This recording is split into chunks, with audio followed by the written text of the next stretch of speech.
Muslimin dan muslimat yang dirahmati Allah sekalian, demikian Nabi kata, wa man syariba samman faqatala nafsah fahuwa yatahassahu fi nari jahannam khalidan mukhalladan fiha abada. Demikian juga siapa yang bunuh diri dengan ambil racun tunggang masuk dalam badan dia.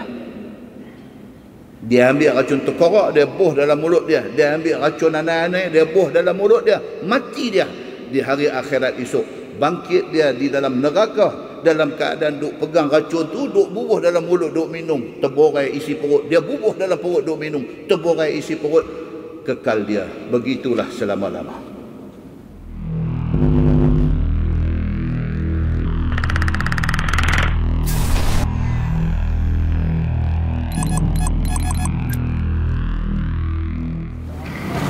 Bismillahirrahmanirrahim.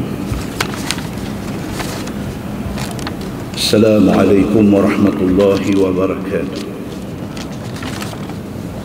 Innal hamdalillah nahmaduhu wa nasta'inuhu wa nastahdihi wa nastaghfiruh. Wa na'udzu billahi min shururi anfusina wa min sayyiati a'malina.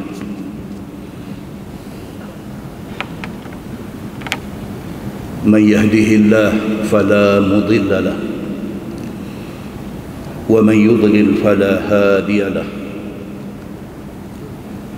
أشهد أن لا إله إلا الله وحده لا شريك له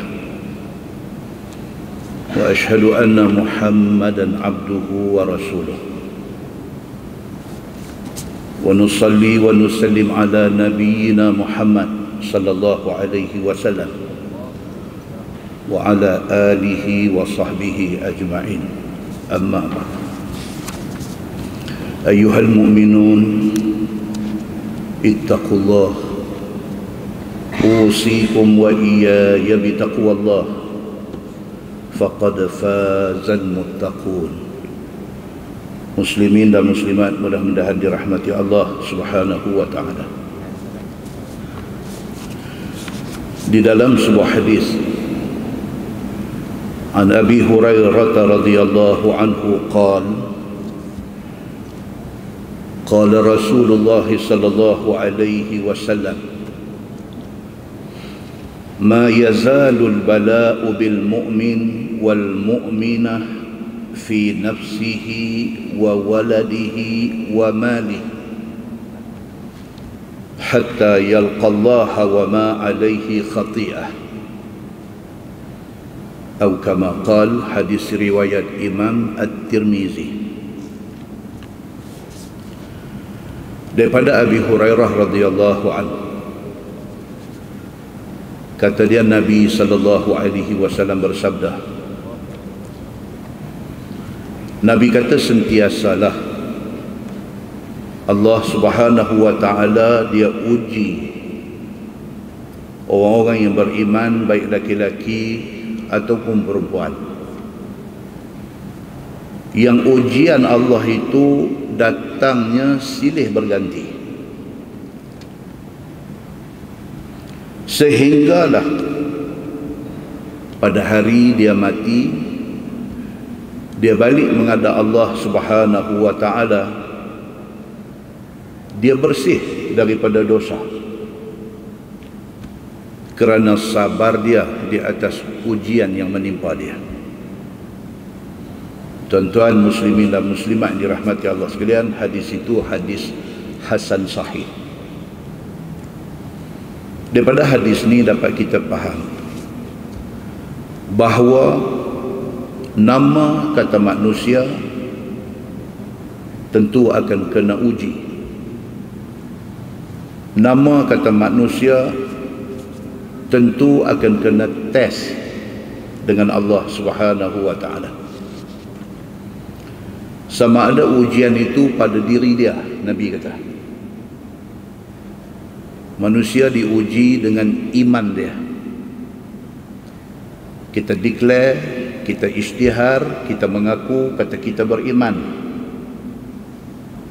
Betul tak betul kita beriman, Allah datangkan ujian. Kalau kita sukses, Itu tanda kita beriman. Manusia diuji dengan amalan.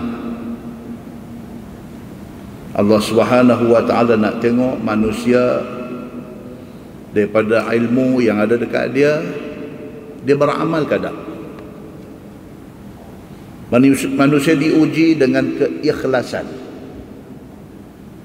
Allah Subhanahu wa ta'ala nak tengok dia yang rajin menuntut ilmu, dia yang ada ilmu, dia yang beramal dengan ilmu, ikhlas ataupun tidak dengan amalan dia. Manusia diuji dengan keluarga.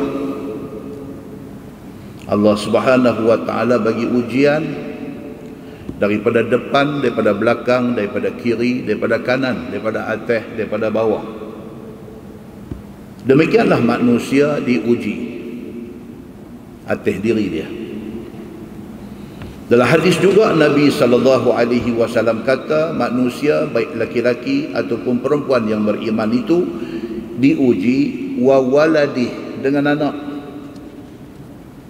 Maka semua manusia yang ada anak, Allah Subhanahu wa ta'ala nak tengok dia macam mana cara dia didik anak dia. Allah Subhanahu wa ta'ala nak tengok dia boleh tak boleh jadi contoh kepada anak dia. Allah Subhanahu wa ta'ala nak tengok dia sebagai ayah, sebagai bapa, adakah dia menunaikan hak anak dia. Allah Subhanahu wa ta'ala uji dia dengan anak dia ni daripada anak kecil. Ujian cara anak kecil sampai anak jadi tua, menikah, bercucu. Allah uji dia dengan anak yang ada ke dia. Allah uji. Berapa ramai orang tua-tua yang boleh bela anak daripada kecil, tak ada masalah apa. Anak dah besar, dah berumah tangga, ujian anak kena ke dia. Dia tak puas hati dengan anak dia, dia kata anak dia tak balas jasa dia, dia kata anak dia tak kenang budi dia, dia diuji dengan anak dia.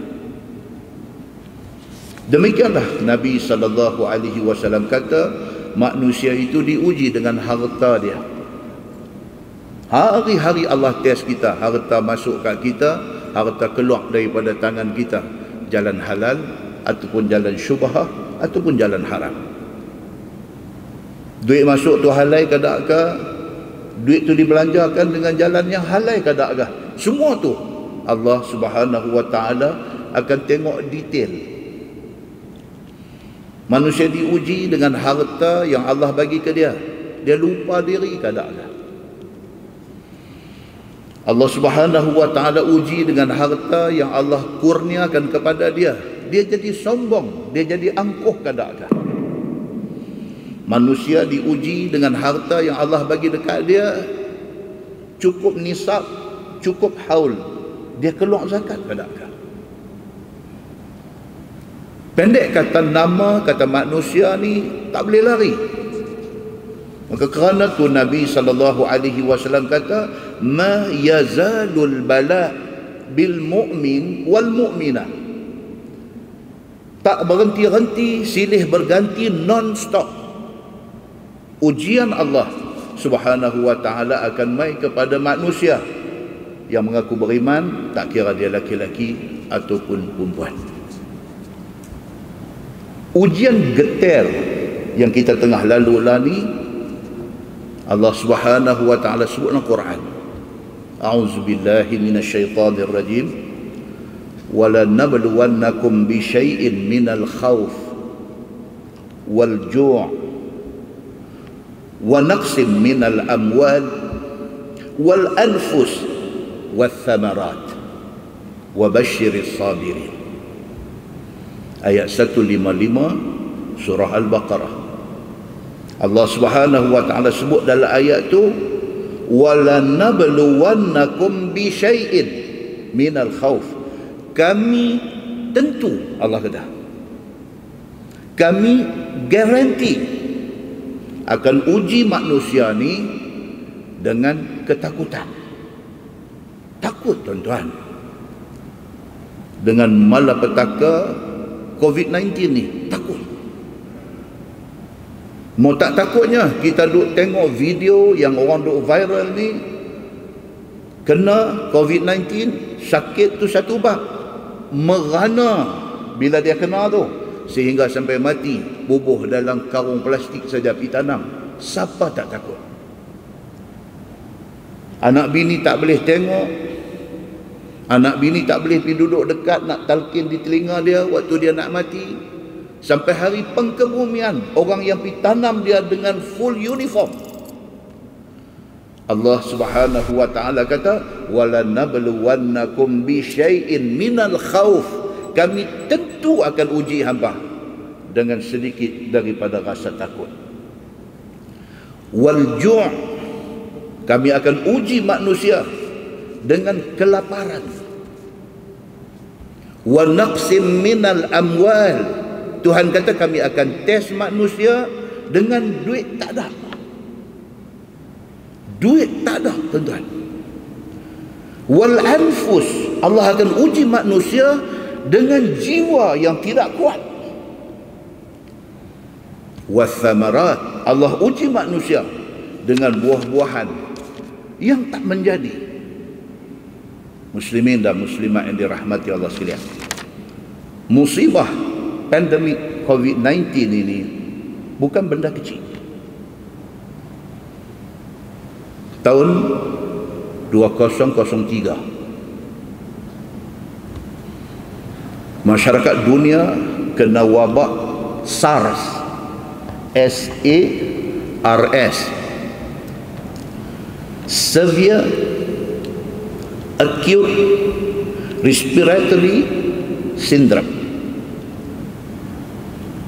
Kita tak rasa. Padahal masalah SARS tahun 2003, 26 countries dalam dunia kena. Tuan-tuan, dalam dunia ada berapa buah negara dalam dunia? 196 buah negara dalam dunia.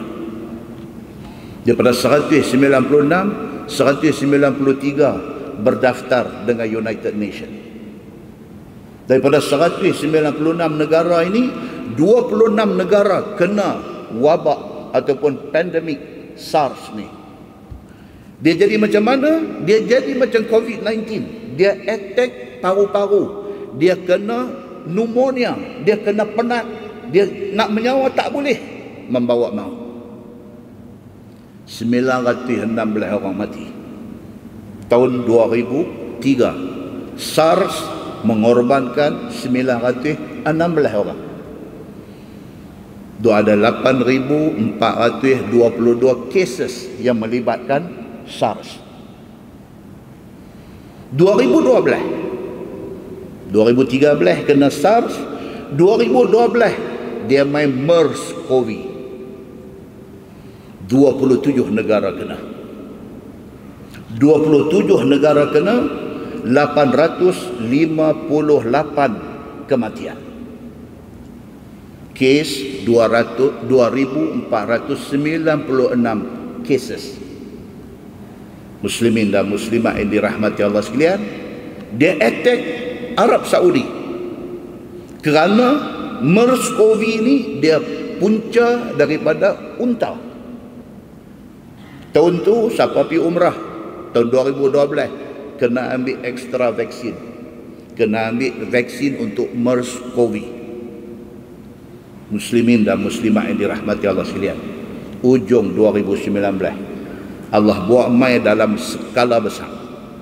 Allah hantar mai COVID-19, kuman yang sama, virus yang sama, yang MERS tu pun dia juga. Tapi bila dia mai tahun 2019, dipanggil dia COVID-19 sebab tahun 2019. Setakat kemarin 68,467 orang kena COVID-19. Daripada 68 juta, 1,551,970 orang mati. Muslimin dan muslimat yang dirahmati Allah sekalian, sehingga kemarin kes aktif seluruh dunia 19,832,321 orang masih lagi menderita COVID-19. Muslimin dan muslimat yang dirahmati Allah sekalian, demikian Allah Subhanahu wa taala dia hantar mai satu bala tentera dia yang mata kasar tengok tak nampak, tapi manusia jadi takut. Muslimin dan muslimat yang dirahmati Allah sekalian, Cosmo 19 November 2020, pengarah pengurusan Polis Diraja Malaysia Bukit Aman, Komisioner Polis Datuk Ramli Din, dia beritahu apa? Daripada 18 hari bulan 3, daripada 18 hari bulan 3 sehingga 30 hari bulan Oktober bulan 10, 266 kes bunuh diri, yang sebahagian besar daripada 266 orang yang bunuh diri ini punca pasal COVID-19. Polis collect data ni, 25% daripada 266 kes yang commit suicide, yang bunuh diri ini, punca tak boleh nak bayar hutang yang terlampau banyak. Rumah nak bayar tak boleh, kereta nak bayar tak boleh, hutang kredit kad nak bayar tak boleh, kerana hutang yang bertimpa-timpa mai dekat dia. Dia habis fikir, dia mati akal, dia nampak tali, dia gantung diri dia di siling rumah dia. Dia ingat tindakan dia tu boleh tutup buku, dia tak payah fikir apa dah. No, itu permulaan bagi hidup susah dia di hari akhirat. Muslimin dan muslimat yang dirahmati Allah sekalian, 25% itu hutang tak boleh bayar kerana hilang pekerjaan. Daripada duduk kerja di Kelang bayar lepas dengan gaji yang lumayan, dengan overtime yang dia duduk buat, maka dia lagang hidup dia sesuai dengan pendapatan yang dia dapat. Dia lagang macam tu. Tiba-tiba daripada 5,000, daripada 6,000 ringgit sebulan, tiba-tiba zero. Tiba-tiba zero, tuan-tuan.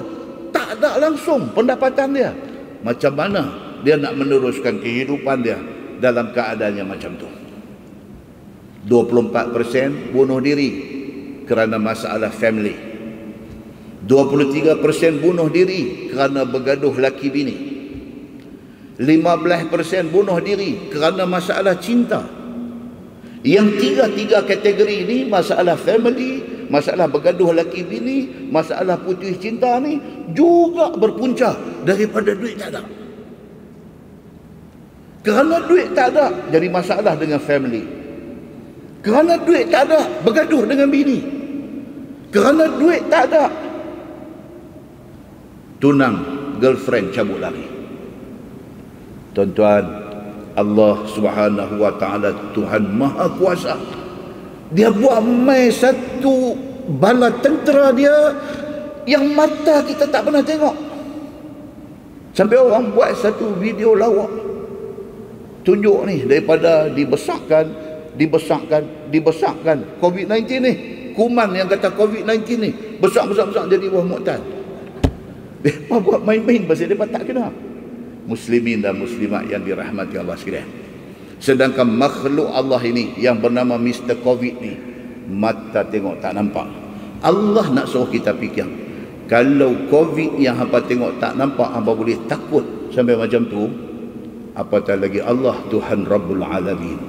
Hampa tak nampak Allah, tapi hampa tahu tak macam mana powernya Allah Subhanahu wa taala dalam mengatur, dalam menyusun, dalam mengurus alam ini. Muslimin dan muslimat yang dirahmati Allah sekalian, orang-orang yang bunuh diri ini, mereka terlupa di sana ada satu hadis Nabi sallallahu alaihi wasallam. An Abi Hurairah radhiyallahu anhu, kata dia, qala Rasulullah sallallahu alaihi wasallam, man qatala nafsahu bihadidah fahadidatuhu fi yadihi yatawajja'u biha fi batnihi fi nari jahannam khalidan mukhalladan fiha abada.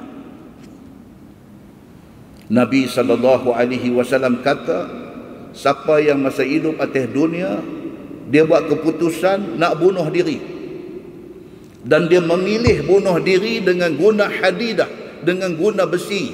Dia ambil pisau, dia ambil parang, dia ambil anak panah, dia ambil benda tajam, dia tikam diri dia bagi mati. Di hari akhirat esok Allah akan bangkit dia di dalam neraka dalam keadaan dia duk pegang besi yang dia guna untuk bunuh diri itu.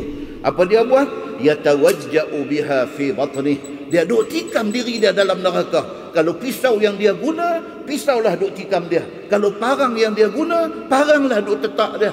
Kalau apa juga benda tajam yang dia guna, benda tajam itulah yang dia akan terus duk buat diri dia, dan kekal dia di dalam neraka selama-lama. Muslimin dan muslimat yang dirahmati Allah sekalian, demikian Nabi kata, wa man syariba samman faqatala nafsah fahuwa yatahassahu fi nari jahannam khalidan mukhalladan fiha abada. Demikian juga siapa yang bunuh diri dengan ambil racun tunggang masuk dalam badan dia.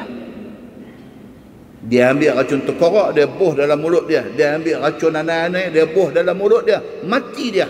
Di hari akhirat esok, bangkit dia di dalam neraka dalam keadaan duk pegang racun tu, duk bubuh dalam mulut, duk minum, terborai isi perut. Dia bubuh dalam perut, duk minum, terborai isi perut. Kekal dia. Begitulah selama-lama.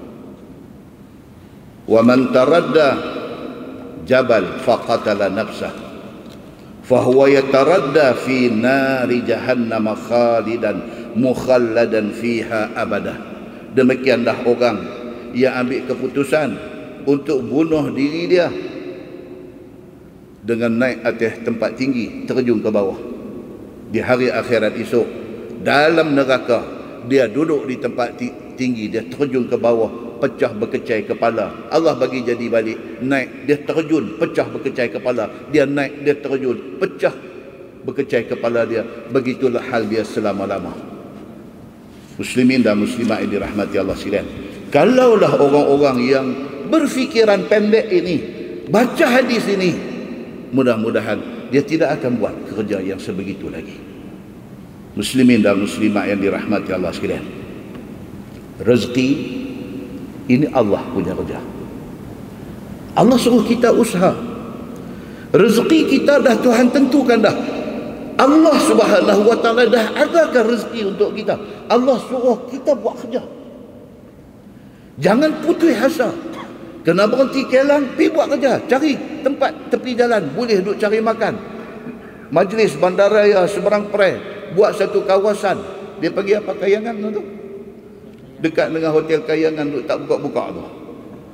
Satu row tu, Datuk Bandar sendiri mai rasmikan kawasan tu untuk orang pergi duduk, buat menjaga, cari makan. Pergi buat. Kita tak tahu rezeki kita. Allah dah simpan rezeki untuk kita. Allah nak suruh kita buat kerja sikit aja. Buat kerja, dia bagi. Allah Subhanahu wa taala dah sebut benda ni dalam surah Hud ayat 6. A'udzubillahi minasyaitonir rajim. Wa ma min dabbah fil ardi illa 'ala Allahi rizquha. Dan tidaklah menatang yang merangkak, yang melata di atas muka bumi ini melainkan rezeki dia doa ada ke Allah dah. Semua, bukan kata kita manusia sahaja, menatang hak doa ada ke atas muka bumi ni, lembu, kerbau, kambing ni, Allah dah tentukan rezeki untuk mereka. Wa ya'lamu mustaqarraha wa mustawda'aha. Allah Subhanahu wa taala tahu dia duduk tang mana untuk nak pergi hantar rezeki dekat dia. Yang ni yang orang duk kata apa? Rezeki tak salah address. Allah sebut dalam Quran wa ya'lamu mustaqarraha, dan Allah Subhanahu wa taala dia tahu hang duduk tang mana. Allah hantar rezeki pergi. Sehingga cacing duduk dalam perut bumi, Allah hantar rezeki kat dia. Cacing dapat rezeki untuk meneruskan kehidupan dia. Bahkan tidak cukup dengan itu, wa mustauda'aha, Allah Subhanahu wa taala tahu tiap-tiap seorang daripada kita ni esok nak mati tang mana, nak dikebumikan di mana. Siapa kata? Allah Subhanahu wa taala kata dalam Quran. Tak usah takut tentang soal rezeki ni. Adalah nanti mai dekat kita, kerana Allah Subhanahu wa taala sudah tentukan itu rezeki kita. Muslimin dan muslimat yang dirahmati Allah sekalian, kullin fi kitabim mubin. Semua tu telah termaktub di dalam Lauh Mahfuz, di dalam kitab Allah Subhanahu wa taala yang nyata. Muslimin dan muslimat yang dirahmati Allah sekalian, ujian Allah buat mai kat kita ni, Allahu akbar tuan-tuan. Sampai ke tahap percaya ke tak percaya kata COVID-19 ni ada. Allahu akbar tuan-tuan. Kalau saya terima, saya kata tuan-tuan 10 kali terima. Kerana saya tak rancak main WhatsApp, tuan-tuan lagi rancak. Kalau saya boleh terima benda tu, tuan-tuan tentu terima.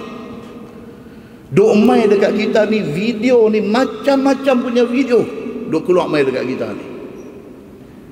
Video duk cerita apa? Duk cerita kata ini konspirasi Yahudi. Duk mai kat kita ni, hak Melayu, hak Indonesia, hak cakap orang putih, duk mai kat kita ni, duk habaq kata apa? COVID-19 ni sebenarnya tak ada apa. Ini konspirasi Yahudi saja create cerita tentang COVID-19 ni, nak suruh kita ni jadi syirik kepada Allah, nak suruh kita ni tak takut Allah, takut dekat kuman. Depa duk habaq macam ni. Satu pula kata, tuan-tuan jaga baik-baik, ini cerita COVID-19 ni, ini cerita Illuminati. Kita yang tak pernah tahu apa benda Illuminati ni pun, kita pun terpengaruh. Dan kita pun kata, betul puak-puak ni tak guna betul, mereka nak perosak orang Islam. Ada kata no, COVID-19 ni, ini grand design. Satu design besar oleh satu golongan kapitalis, golongan nak buat duit, golongan yang duk cari duit ni.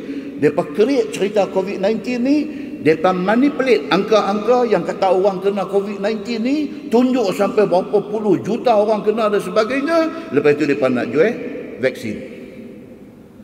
Ada macam ni, biar cerita pun ada keluar mai juga. Mereka kata, tuan-tuan, tak usah duk peduli, tak usah duk takut dengan COVID-19 ni semua. Ini semua cerita karut. Dia kata cerita nak merosakkan orang Islam semua. Macam ni cerita sudah keluar. Adakah pasal? Dia kata sampai sembahyang jemaat pun tak bagi buat. Macam ni dia cakap. Adakah pasal? Dia kata sampai sembahyang sah tak boleh nak rapat. Kalau sekiranya kita tak ikut apa yang Nabi suruh, Nabi suruh rapat sah, kita tak rapat, macam mana kita nak minta doa suruh Allah angkat COVID-19? Allah nak terima kalau sekiranya sunnah Nabi pun kita tak ikut.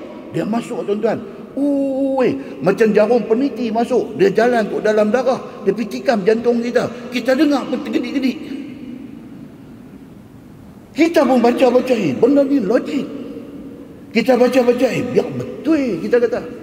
Muslimin dan muslimat yang dirahmati Allah sekalian, dia buat main pula. Dia kata takat jemaat tak bagi buat, takat semayang tak boleh rapat, boleh gagah berkira lagi. Ni sampai haji umrah pun tak boleh pergi ni. Apa nak jadi? Dia kata begitu. Dia kata sudah sah. Benda ni adalah teori konspirasi pihak musuh Islam saja. Dia nak bagi kita takut dengan benda-benda yang macam ni. Sedangkan benda-benda ni adalah benda yang sengaja dicipta untuk nak rosakkan orang Islam. Dia mempersoalkan, betul ke ni? Duk ikut SOP ni, betul ke? Oh, ustaz duk baca kitab tak payah pakai, kita duk dengar kena pakai. Dia ikut tu pula dah. Oh, hampir restoran boleh, hampir supermarket, hampir shopping mall boleh. Oh, main masjid ni lagu banyak pantang larang. Dia duk main ni, tuan-tuan, kita dengar pun dia masuk pergi sampai ke hati, dia pergi pusing dalam otak kita. Kita perlu fikir-fikir, betul juga. Muslimin dan muslimat yang dirahmati Allah sekalian, persoalannya, tuan-tuan, kita tengok satu hadis Nabi sallallahu alaihi wasallam. Hadis daripada Jabir bin Abdullah radhiyallahu anhu. Dia kata kharajna fi safar fa asaba rajulan minna hajar fashajjahu fi ra'sihi thumma ihtalam fasa'ala ashabahu faqala hal tajiduna li rukhsatan fit tayammum faqalu ma najidu laka rukhsah wa anta taqdiru 'ala al-ma' faghtasala فمات فلما قدمنا على النبي صلى الله عليه وسلم أخبر بذلك فقال النبي صلى الله عليه وسلم قتلوه قتلهم الله ألا سألوا إذ لم يعلموا فإنما شفاء العي السؤال إنما كان يكفيه أن يتيمم يعصر أو يعصب على جرحه خرقة ثم يمسح عليها ويغتسل سائر جسده أو كما قال. Hadis riwayat Imam Abu Daud. Abu Daud kata hadis ini hasan, tetapi Ibnu Sikin, satu ulama hadis, nama dia Ibnu Sikin, dia kata hadis ini sahih. Apa cerita dia? Jabir bin Abdullah, ini sahabat, dia meninggal tahun 78 Hijrah. Jabir bin Abdullah dia kata apa? Kami satu hari keluar musafir, satu geng keluar musafir. Seorang daripada geng kami yang keluar ni tak tahu macam manakah sudah kena batu seketui di kepala dia. Kan, kita ada buat kereta di highway ni, pak kata cermin kereta retak 1000. Satu ketui batu tak tahu main mana.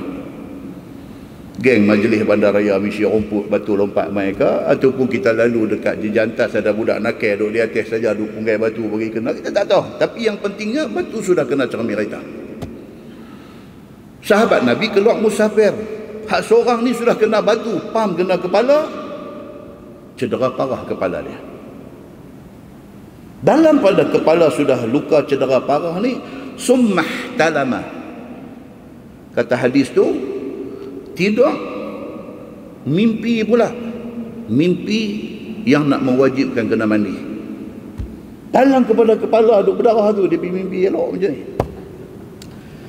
Fasa'ala ashabah, bila dia bangkit tidur, Allah, dia kata, yang kepala ni parah, dengan cari kain duk bungkus dengan apa, yang dia pergi jadi mimpi macam ni, nak kena mandi wajib.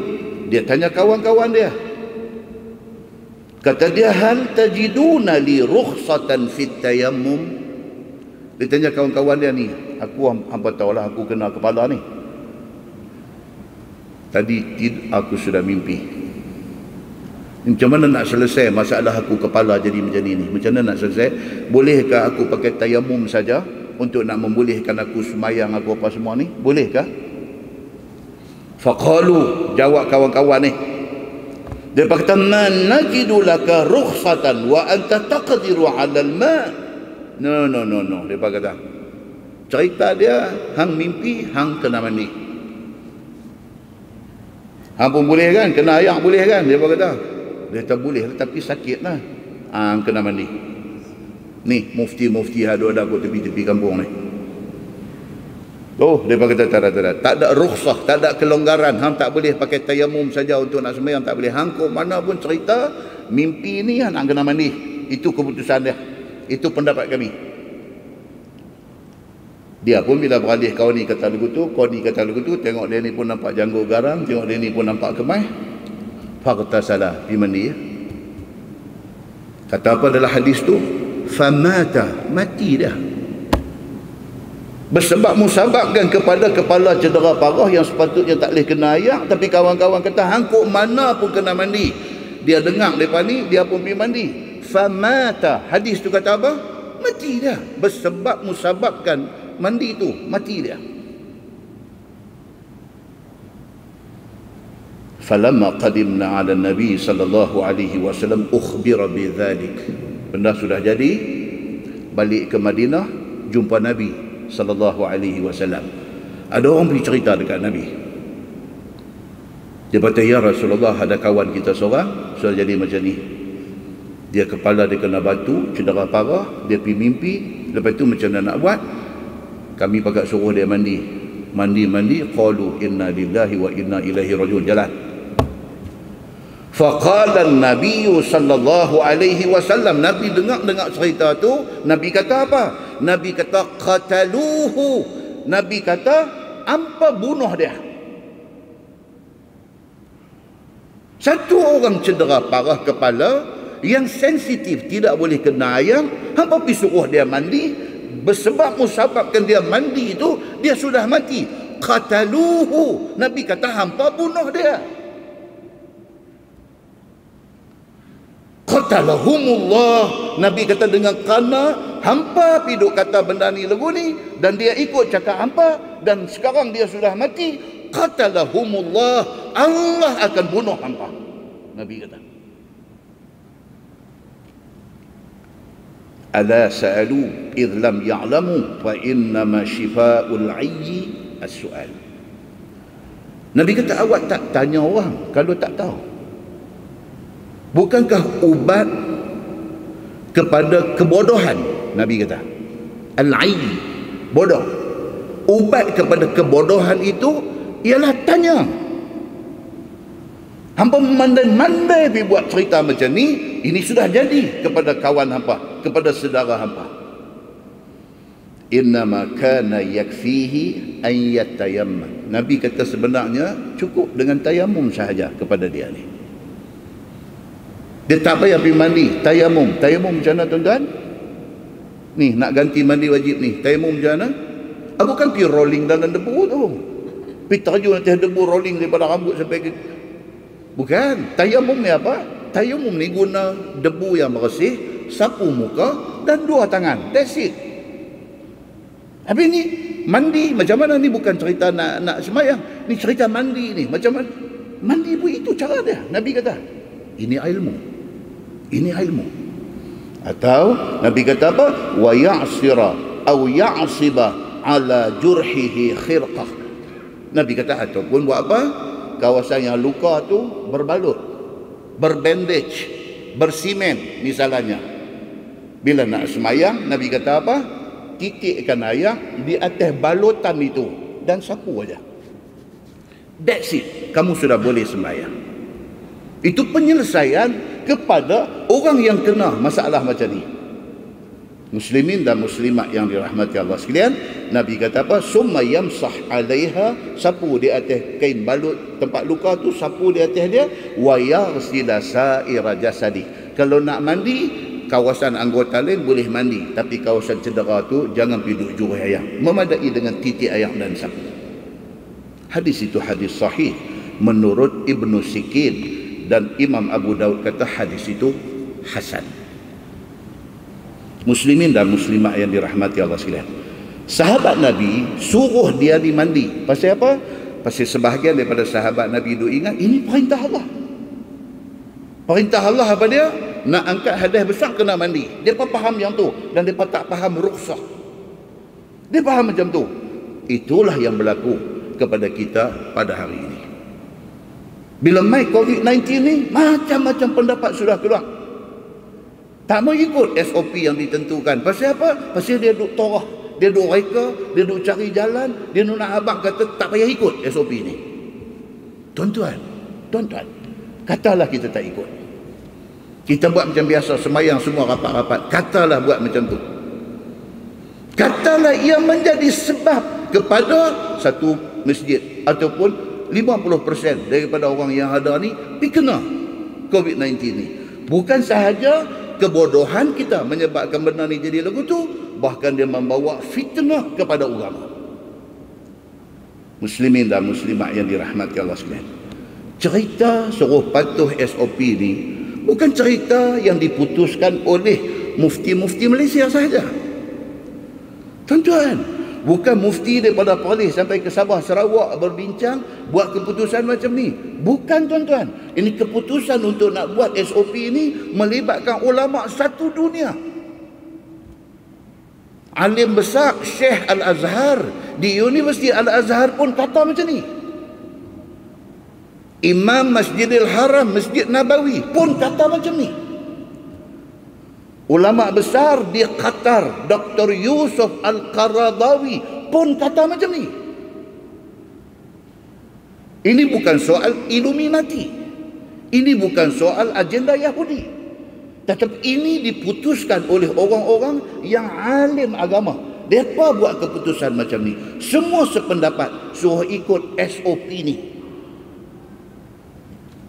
Mereka bukan suka-suka kata buat macam tu, buat macam ni. Tetapi semua benda ni telah dibincangkan. Dan sebelum mereka buat keputusan, pihak-pihak yang berwibawa dah brief mereka dah. Saintis yang duduk dalam makmal, duduk buat kajian tentang virus, sudah bagi briefing dekat mereka. Doktor-doktor pakar yang terlibat dalam bidang-bidang ni secara langsung dah pergi bagi briefing dekat mereka. Hasil daripada semua benda ni mereka garapkan dan mereka buat keputusan SOP ni mesti dibuat. Pasal apa? Pasal COVID-19 ni cara katanya apa? Dia mesti diputuskan rantaian dia. Putus rantaian ni maksud dia apa? Kita bagi dia tak ada peluang untuk nak pergi ke orang lain. Kita putuskan benda tu. Muslimin dan muslimat yang dirahmati Allah sekalian. Demikianlah benda yang berlaku sebenarnya. Syarah hadis yang kita baca tadi, hadis yang sahabat kena batu, luka, balut, kemudian dia mimpi ni, syarah dia, dalam syarah dia kata apa? Ja'al Islam muyassiran wala mu'assiran yahfazu arwahan nas. Itu dalam syarah. Dia kata maksud hadis tu apa dia? Dia nak beritahu kata Islam ni mai nak bawa kesenangan dan kemudahan, bukan nak bawa kesusahan dan kepayahan. Islam main ni untuk kebaikan kita. Yahfazu arwahan nas, nak menjaga. Islam ni nak menjaga nyawa manusia yang ada ni. Muslimin dan muslimat yang dirahmati Allah sekalian. Kesimpulan dia apa tuan-tuan? Kesimpulan dia, kita sebagai manusia disuruh berusaha dan bertawakal. Usaha apa dia? SOP ni usahalah. Ini usaha kita. Selebihnya kita serah kepada Allah. Tuan-tuan, hadis riwayat daripada Anas bin Malik radhiyallahu anhu. Dia kata qala rajul ya Rasulullah aqiluha aw atawakkal aw utliquha wa atawakkal. Qala Nabi sallallahu alaihi wasallam iqilha wa tawakkal. Hadis hasan riwayat Imam At-Tirmizi. Satu orang sahabat Nabi, dia main masjid nak semayang. Dia main naik unta. Zaman Nabi. Dia main, dia tengok Nabi tu ada. Dia kata dekat Nabi. Dia kata, ya Rasulullah, nak tanya. Ni saya main dengan unta, kenderaan saya unta. Saya main nak semayang ni. Baik, unta saya ni, saya nak kena pergi tambat dia, baru saya naik semayang ke? Ataupun saya pakai tinggal dia lagu tu ya, saya naik semayang. Mana saya nak buat? Saya main masjid ni, saya nak semayang. Saya main masjid, takkan Tuhan tak boleh jaga unta saya? Ini saya nak main semayang ni. Saya nak jaga segala sunnah Nabi, suruh sah rapat-rapat semua ni. Takkan Allah tak boleh nak jaga kita, jangan bagi kena penyakit COVID ni? Macam tu lebih kurang contohnya. Sahabat ni main dengan unta, dia kata dekat Nabi, lah ni macam mana saya nak tambat? Lepas itu baru saya naik semayang, ataupun saya tinggal macam tu saja, saya pergi semayang, pakai Tuhan jaga dia. Macam mana? Nabi SAW kata iqilha. Nabi kata tambat. Naik semayang, tawakal kepada Allah. Maksud dia apa? Islam walaupun nak main buat kerja ibadat, usaha hang kena ada. Usaha hang kena ada. Muslimin dan muslimat yang dirahmati Allah sekalian, kaedah dalam agama ada banyak. Di antaranya Nabi kata apa? La darar wa la dirar. Dalam kaedah fiqh kita duk mengaji, la darar wa la dirar. Maksud dia apa? Kita pun jangan cari penyakit, kita jangan jadi punca orang kena penyakit. Itu kaedah yang Nabi bagi tahu. Saddu zara'i', di antara kaedah fiqh dia kata apa? Saddu zara'i'. Islam ni dia nak tutup semua punca-punca nak jadi kerosakan. Kaedah fiqh kata apa? Al-wiqayah khairun min al-ilaj. Dia kata protection is better than cure. Kita protect benda ni daripada merebak, lebih baik daripada biar merebak pergi duk ubat leceh. Semua benda ni ulama-ulama besar dalam dunia dah bincang, dah duduk, dah dengar briefing daripada berbagai-bagai pihak. Maka akhirnya keluar keputusan yang kita semua duk ikut pada hari ini. Muslimin dan muslimat yang dirahmati Allah sekalian. Setelah kita jaga semua benda ni, tiba-tiba kena juga COVID-19 dekat kita. Na'udzubillahi min zalik. Kita dah jaga dah, habis punya jaga dah, tiba-tiba kena juga benda ni dekat kita. Allah kata apa dalam Quran, dalam surah At-Taubah ayat 51, Tuhan kata qul lan yusibana illa ma kataballahu lana. Katakanlah Muhammad dekat depa ni, tidak akan kena apa-apa musibah dekat kita, melainkan benda tu Allah dah tulis dah kita akan kena. Itu tak ada apa-apa. Tapi setelah kita jaga semua, tiba-tiba kena juga. Rupanya sudah tertulis kita nak kena. Dalam pada duk jaga tu, ada sekali dua kali kita tercuai, masa tu kena. Muslimin dan muslimat yang dirahmati Allah sekalian, kesimpulan kita nak abang apa dia? Kesimpulan satu, musibah COVID-19 ini benar-benar ada di dalam masyarakat kita. Kita doa mudah-mudahan Allah selamatkan kita. Satu, memang ada benda ni. Kita minta Allah selamatkan kita daripada musibah ini. Kesimpulan kedua, daripada terpedaya dengan macam-macam teori yang kita dengar pada hari ini, minta Allah Subhanahu wa taala bagi satu fahaman yang jelas kepada kita. Kita dah dengar macam-macam. Pada waktu ni semua merepek apa semalam dia hantar mai kat saya satu video tu, dia ada 60 muka surat tuan-tuan. Orang putih punya cerita ni. 60 muka surat nak habang kata COVID-19 nothing, tak ada apa. 60 muka surat. Kononnya ditulis oleh orang-orang yang cerdik pandai, saintis-saintis yang memang duk buat kajian virus ni. Depa ni kata semua ni nothing. Hampa saja sudah kena tipu dengan orang yang tertentu yang depa ni ada agenda lain. Depa nak jual vaksin depa create cerita macam ni. 60 bukti dikemukakan dalam viral tu. Kita minta supaya Allah Subhanahu wa taala tetapkan kita atas iman dan takwa. Dan yang paling penting tuan-tuan, yang paling penting apa dia? Ingat, benda ni pun mai daripada Allah. Allah sahaja yang boleh angkat dia pergi lain. Benda ni Allah yang hantar mai, dan Allah Subhanahu wa taala sahaja yang boleh angkat benda ni pergi lain. Kita tengok satu hadis riwayat daripada Ibni Abbas radhiyallahu anhuma. Kata dia, kuntu khalfa Rasulillah sallallahu alaihi wasallam yauman. Ibnu Abbas, siapa dia tuan-tuan? Ibnu Abbas ni sahabat Nabi, bahkan dia sepupu Nabi. Dia anak Al-Abbas, anak pakcik Nabi. Dia wafat tahun 68 Hijrah. Masa Nabi wafat, dia baru umur 13 tahun. Ibnu Abbas ni. Masa Nabi sallallahu alaihi wasallam wafat, dia umur baru 13 tahun. Dia cerita. Dia kata, aku satu hari duduk di belakang Nabi sallallahu alaihi wasallam. Faqala, Nabi kata kat dia, ya ghulam. Nabi panggil dekat dia ghulam. Ghulam maksud dia apa? Budak kecil. Nabi beralih tengok dekat dia, dekat Ibnu Abbas ni. Nabi kata, ya ghulam, wahai budak, inni u'allimuka kalimat. Nabi kata, aku nak abang ke hang beberapa benda. Ihfazillah yahfazuk. Nombor satu, Nabi kata, hang jaga Allah. Maksud dia apa? Dalam tafsir hadis dia kata apa?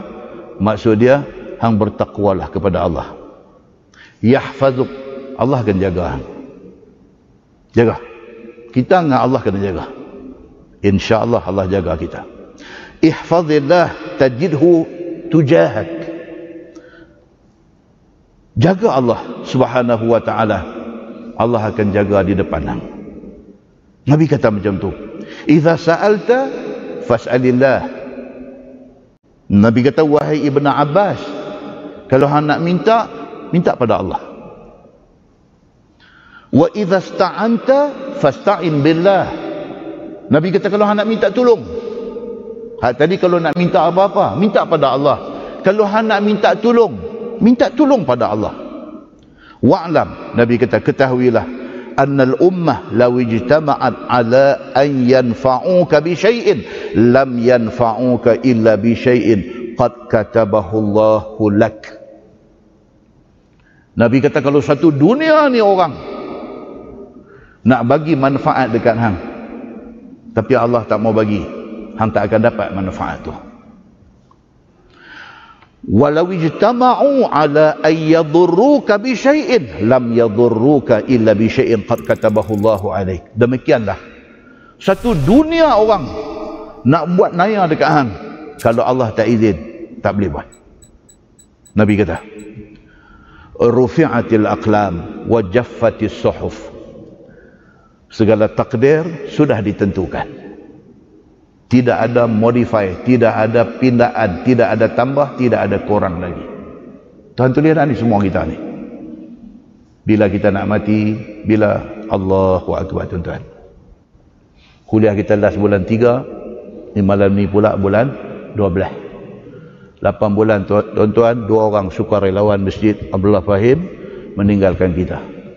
2 orang. Saudara Hasril kita dan saudara Zazari kita, 2 orang. Orang kuat masjid ni. Sukarelawan. Tak ada siapa suruh, tak ada siapa paksa, tak ada siapa. Mereka sendiri main nak khidmat di masjid ni. Terasa kehilangan daripada 2 orang ni. Setiap kali kuliah kita daripada tidur ada habis dengan saya, pergi minum air sekali, kita teringat-ingat kat mereka ni. Saudara Zazari, Allah yarham, baru meninggal hari apa? Tak sampai seminggu lagi. Lek. No, duk matang pasiang, no, tuan-tuan. Duk matang pasiang. Mai jadi sukarelawan masjid ni. Dia meninggal baru saya tahu. Tuan-tuan ni yang kata orang-orang yang tersembunyi ni. Dia meninggal baru saya tahu. Dia tak menikah rupanya, tuan-tuan. Pasal apa tak menikah? Pasal nak jaga mak. Dia duduk dengan mak dia, dia jaga mak dia. Dia ni banker, dulu kerja Standard Chartered, berhenti. Duduk dengan mak dia di Matang Pasiang. Seawal subuh sudah main sini, sampai habis sembahyang Isya apa semua, dia dengan mak dia jaga mak dia. Lepas maghrib, dia sembang dengan mak dia. Lepas maghrib sembang dengan mak dia, dia kata kat mak dia, dia kata, mak kita ni kalau mati esok kita simpan Masjid Fahim lah. Mak dia kata, tak apalah, mak ikut hang lah. Tuan-tuan, lepas maghrib dia sembang macam tu dengan mak dia. Lepas Isyak, sesak nafas, rebah, pengsan, meninggal dunia. Macam ni punya cerita Allah duk tunjuk mai kat kita ni. Allah duk tunjuk mai kat kita. Satu. Allahu Akbar, tuan-tuan. Apa persediaan kita? Macam ni punya manusia, dia bahagia. Dia habis umur dalam keadaan dia duk berkhidmat ke rumah Allah. Benda ni Nabi SAW kata apa? Rufi'atil aqlam wa jaffatis suhuf. Segala takdir kita sudah ditentukan. Kita boleh main masjid malam ni, kita balik, kita tidur, tak bangun esok pagi pun boleh jadi. Malam ni habis jumpa kawan sembang, boleh doa apa, tak tahu esok orang telefon kita habaq dah, tak ada dah, pun boleh jadi, tuan-tuan. 1001 kemungkinan boleh jadi dia dalam hidup ini. Muslimin dan muslimat yang dirahmati Allah sekalian, jaga benda-benda macam ni. So Nabi SAW kata apa? Fokus kepada Allah, yakin kepada Allah, minta tolong kepada Allah, dan apa yang jadi kita terima itu sebagai ketentuan Allah. Tapi usaha, kita disuruh berusaha supaya kita tidak jadi orang yang tidak faham tentang qada dan qadar yang ditentukan oleh Allah Subhanahu wa taala. Mudah-mudahan mukadimah itu memberi manfaat kepada kita, insya-Allah. Baru mukadimah pukul 8.30. Insya-Allah kita menggunakan Bahrul Mazi jilid 21. Kena baca juga ini, tak kira. Bahrul Mazi jilid 21 muka surat 127. Masalah: Sumpah bohong supaya dapat kemahuan mengikut nafsunya. Di tajuk ni kita gazet 3 bulan tuan-tuan ni baru boleh masuk malam ni. Kita sumpah bohong kerana kita nak satu-satu harta yang bukan hak kita. Kita bohong. Kita sanggup pergi masjid, sanggup pegang Quran, sanggup bersumpah wallahi wabillahi watallahi, sumpah dengan nama Allah. Kita kata kita tak buat benda ni, walhal kita buat. Apa nak jadi kepada orang yang macam ni? Ini tajuk dia. Kita baca. Sesungguhnya orang yang suka makan harta orang ataupun suka makan hak orang dengan tidak jalan yang sebenar, dia ni jenis apa? Jenis hak dia, hak orang hak dia. Jenis macam ni. Hak dia memang hak dia, hak orang dia mau. Tiada ia peduli apa yang bagi jatuh ke atas dirinya pada masa akan datang. Orang jenis macam ni, dia membujuk lalu, dia melentang patah. Dia kata pi mampus dengan syurga neraka semua. Dia jenis macam tu. Orang kata dia hang gamak. Ni duit ni hang ambil tak betul ni. Itu semua aku tak peduli. Aku janji aku nak benda ni. Jenis manusia macam ni. Dia tak peduli masa akan datang, di hari akhirat esok, dalam kubur, di padang mahsyar, dalam neraka esok, macam mana nak jadi, dia tak peduli. Asalkan dapat sahaja kepadanya dengan apa jalan sekalipun, puas hati dia. Jenis orang macam ni. Seperti seorang yang sudah dapat ke tangannya wang ataupun barang ataupun apa makanan ataupun apa pakaian ataupun sebagainya dengan jalan pinjam ataupun dengan jalan utang ataupun sebagainya, tiba-tiba dikata telah dibayarnya ataupun telah dipulangkannya. Jenis macam ni. Dia pinjam duit orang, buat bodoh gitu .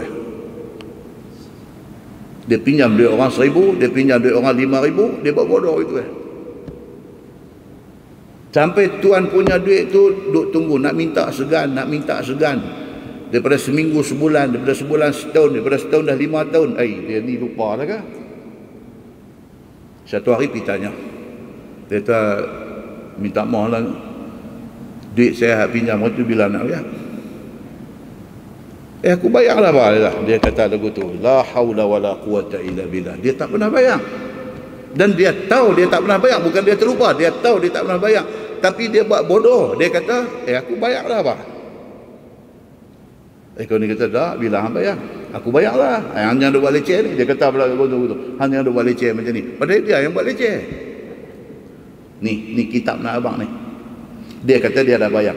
Itu pun dia kata telah hilang daripadanya. Dia senang-senang pergi rumah kawan tu. Dia pinjam apa satu gergaji ke. Dia pinjam apa tu. Dia pergi hilang. Jenis tak ada tanggungjawab. Dia pinjam barang orang, dia tak ada tanggungjawab. Dan barang tu tak tahu, dia misplace. Dia tak tahu mana, tak tahu. Bila kawan tu duk cari dia, dia kata, aku pun cari tak jumpa dah, hilang dah kot. Dia buat mudah. Jenis orang macam ni. Sampai dia sanggup bersumpah dengan nama Allah. Ataupun dengan pegang Quran ataupun sebagainya. Kerana nak membetulkan bohongnya itu. Itu dia. Dia sampai peringkat apa? Dia kata aku bayar dah ke hang. Kau ni kata tak lagi, bila yang hang bayar? Dia kata aku ingat aku bayar. Tak percaya amai. Dia sendiri minta. Tak percaya amai. Mana Quran meh? Aku nak pegang. Aku nak sumpah kata aku bayar dah. La haula wala quwata illa billah. Tuan-tuan, ada tak ada tuan-tuan orang macam ni? Ada. Ada. Muslimin dan muslimat yang dirahmati Allah sekalian. Bermula pekerjaan sumpah bohong yang demikian itu haram dan berdosa besar. Agama abang-abang macam ni punya kerja haram, dosa besar. Dan murka Tuhan akan dia sehabis-habis murka. Ini semua cari penyakit. Tuan-tuan, saya nanti baca hadis dia, tuan-tuan tengok apa kesudahan orang macam ni. Nampak simple.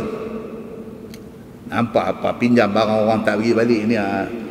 Kita nampak macam simple. Saat lagi tuan-tuan kita baca hadis dia, kita tengok apa kesudahan orang macam ni. Hutang dia orang, buat lupa tak mau bayar. Kita nak tengok saat lagi apa kesudahan orang macam ni. Sebagaimana tersebut dalam Quran dan di dalam hadis Nabi sallallahu alaihi wasallam, dan hadis itu dikeluarkan oleh Imam At-Tirmizi. Kata dia, an Abdillah radhiyallahu anhu qala Rasulullah sallallahu alaihi wasallam, man halafa ala yamin wa huwa fiha fajir liyaqtati'a biha ma lam ri'in muslim laqiyallaha wa huwa alaihi ghadban. Maksudnya diriwayatkan daripada seorang sahabat Nabi sallallahu alaihi wasallam, nama dia Abdullah bin Mas'ud radhiyallahu anhu. Tuan Allah Mas'ud ni orang hebat. Tadi kita baca hadis tadi Abdullah bin Abbas, pupu Nabi. Abdullah bin Mas'ud ni Allahu akbar tuan-tuan. Mak dia mengandung dia, lalu depan Nabi, Nabi panggil mak dia. Nabi kata, ha mengandung anak lelaki-lelaki. Ni, tak beranak keluar mai lagi. Nabi kata, ha mengandung anak lelaki-lelaki. Esok beranak bawa mai, Nabi kata. Anak-anak betul lelaki-lelaki. Bawa pergi kepada Nabi sallallahu alaihi wasallam. Ni Abdullah bin Mas'ud ni. Mak dia bawa pergi dia kepada Nabi sallallahu alaihi wasallam. Nabi kata apa? Bagi nama dekat dia Abdullah. Nabi kata. Nabi kata bagi nama budak ni Abdullah. Nabi doa kepada Allah Subhanahu wa taala, ya Allah ya Tuhan, jadikanlah budak ni alim dengan hikmah. Dalam satu riwayat kata, jadikan budak ni satu orang yang alim dengan Alkitab. Satu riwayat lain kata, Nabi kata jadikan budak ni satu orang yang alim dengan takwil kitab. Makbul doa Nabi sallallahu alaihi wasallam.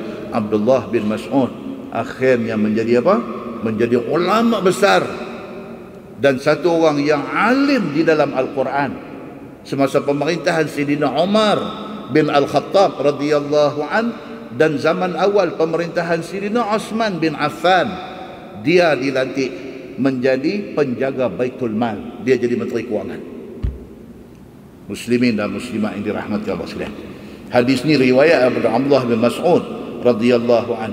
Sabda Nabi sallallahu alaihi wasallam, siapa bersumpah ia dengan satu sumpah padanya dengan sengaja, tidak dengan sebab lupa ataupun tidak dengan sebab dipaksa, supaya dapat ia dengan sumpahnya itu harta orang lain ataupun hak orang Islam yang lain dengan tidak mengikut jalan syarak, nescaya jumpa dia akan Tuhan dia di hari akhirat esok, hal keadaan Allah Subhanahu wa taala murka, sehabis-habis murka kepada dia. Kalau dia di atas dunia, dia pernah tipu, main harta orang, dia balik menghadap Allah di hari akhirat esok, Allah tak welcome dia, Allah tak mau sambut dia.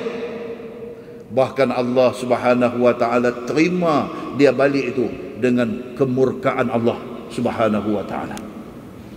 Begitu masalah. Dia kata makan atau mengambil hak Yahudi atau Nasrani dengan tidak jalan yang betul, apa cerita? Ni dia bukan harta orang Islam, harta Yahudi, harta Nasrani, tapi dia pergi balas dengan cara yang tak betul. Apa jadi dengan dia ni? Hak Yahudi dan Nasrani itu apabila keduanya di bawah aman orang-orang Islam, maka iaitu hartanya dan dirinya itu seperti kita orang Islam juga.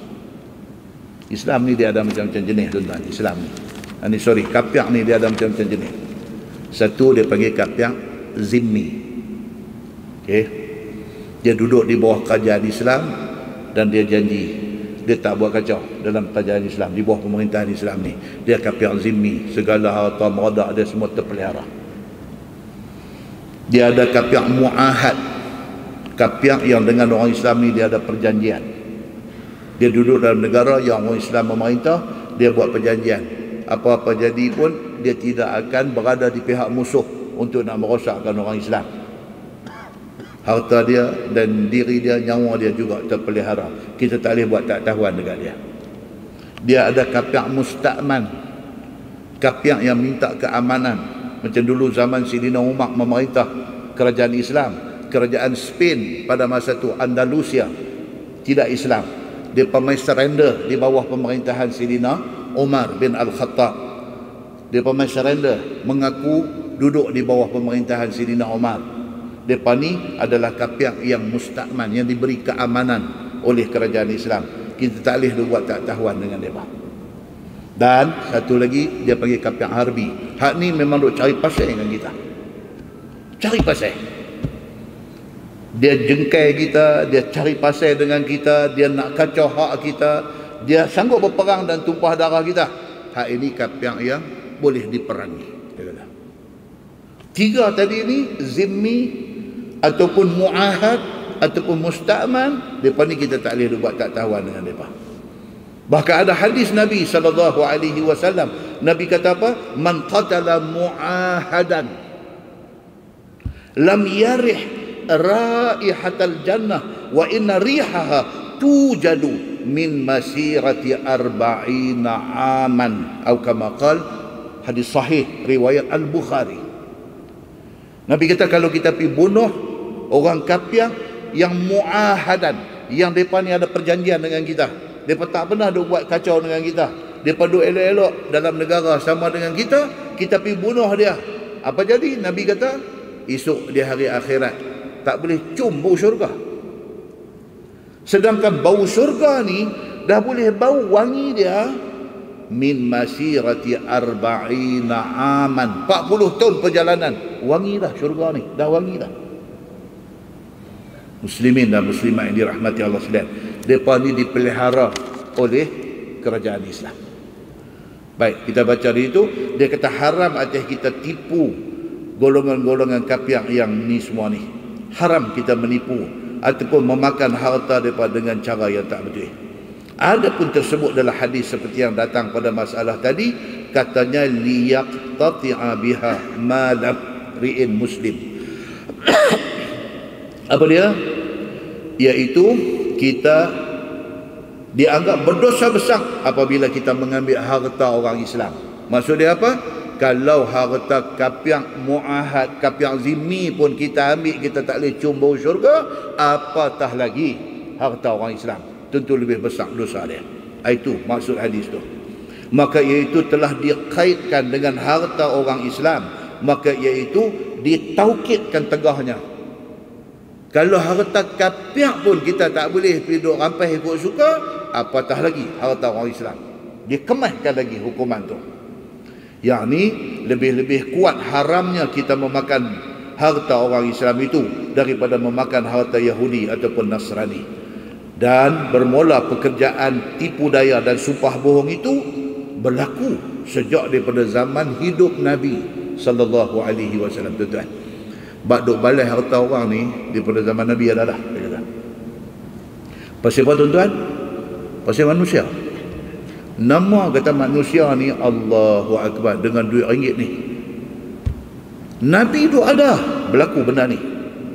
Dan telah berhukum dua orang yang berkelahi kerana tipu daya di depan Nabi SAW, seperti datang dalam hadis ini. Dia kata masalah sumpah bohong itu berlaku dan adalah diluluskan hakim dan terpakai sumpahnya di mahkamah. Dia kata tu dia. Sanggup sumpah dalam mahkamah.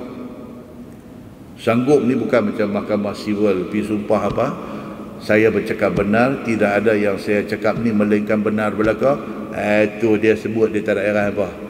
Dia sumpah wallahi wabillahi watallahi, dia bohong pun ada. Tambah sebut takkan nak sumpah saya mengaku dengan seikhlas hati bahawa apa yang saya cakap ini adalah benar, tidak ada lain melainkan benar. Tak ada apa. Wallahi wabillahi watallahi, dia kata saya tak buat benda ni, padahal dia buat. Ada manusia berani sampai macam tu. Muslimin dan muslimat yang dirahmati Allah sekalian. Dia kata jikalau sekiranya sumpah itu tidak diketahui oleh hakim akan bohongnya, nescaya terpakai akan sumpahnya. Hakim pun manusia. Hakim mana tahu dia bohong ke tak bohong. Saya nanti baca hadis Nabi SAW menjadi hakim kepada kes di kalangan orang yang hidup pada zaman dia.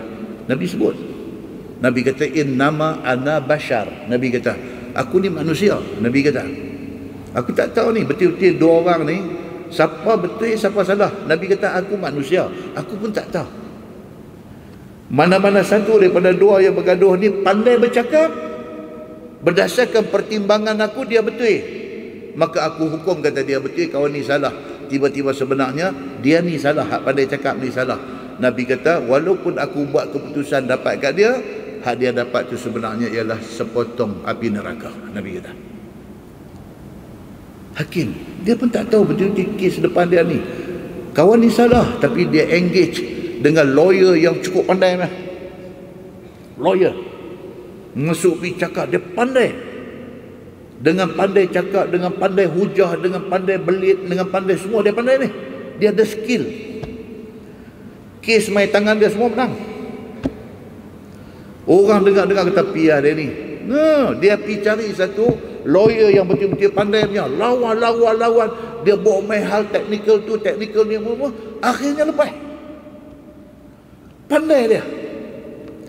Hakim dengar kepada perbicaraan, kepada hujah yang dikemukakan, kepada saksi yang ditampilkan, kepada bukti-bukti yang didedahkan. Hakim dengar, dan hakim pun percaya, kata dia ni tak salah, sebenarnya dia ni salah. Nabi SAW kata apa? Kalau aku jadi hakim dan aku buat keputusan macam ni, orang yang mendapat bahagian itu sebenarnya dia mendapat bahagian api neraka. Nabi kata. Muslimin dan muslimat yang dirahmati Allah sekalian, sebagaimana telah berlaku yang demikian itu kepada Nabi SAW, dan telah jatuh hukum Nabi yang demikian itu, seperti di dalam hadis At-Tirmizi dengan kata Abdullah bin Mas'ud radhiyallahu anhu, dia kata faqala al-Ash'as ibnu Qais fiya wallahi kana dhalik. Maka berkata seorang sahabat Nabi SAW, nama dia Al-Ash'as bin Qais Al-Kindi radhiyallahu anhu, dia kata demi Allah benda ni berlaku dekat aku. Ni Al-Ash'as ni, dia kata benda ni jadi kat dia. Dia kata dia teraniaya di dalam pengadilan. Benda ni dibawa dan dibicarakan, dia di pihak yang betul, tapi kegagalan dia mengemukakan bukti, dia kalah dalam perbicaraan itu. Dia kata benda ni saya pernah kenal, kata Al-Ash'as ni. Kemudian berceritalah Al-Ash'as ini dengan kata dia, kana baini wa baina rajul minal yahud ardun fajahadani. Dia kata, dia cerita apa yang kena kat dia. Antara aku dan antara seorang laki-laki Yahudi, kami share beli dan usahakan tanah. Al-Ash'as dengan satu Yahudi share, bawa keluar duit, pergi beli tanah dan usahakan, buat kerja atas tanah tu. Maka telah engkar Yahudi itu daripada berkongsi dengan aku, dengan katanya adalah tanah itu punya ia seorang sahaja. Masa nak beli tanah, bawa keluar duit, kita bawa keluar 50%, dia bawa keluar 50%, pergi beli tanah. Lepas tu sama-sama buat kerja di atas tanah tu. Dia sampai satu tahap, Yahudi ni kata tanah ni dia punya, hang tak nak kena mengena. Dia kata duit yang aku bagi hari tu abang beli tanah, apa cerita? Ni tanam ni aku duk tolong mai buat kerja ni, apa cerita? Yahudi ni kata kat dia, aku tak tahu, tapi tanah ni aku punya, aku seorang punya, hang tak nak kena mengena. Sudah jadi macam tu. Al-Ash'as ni kata benda ni sudah jadi dekat dia dengan Yahudi yang dia share untuk buat kerja ni.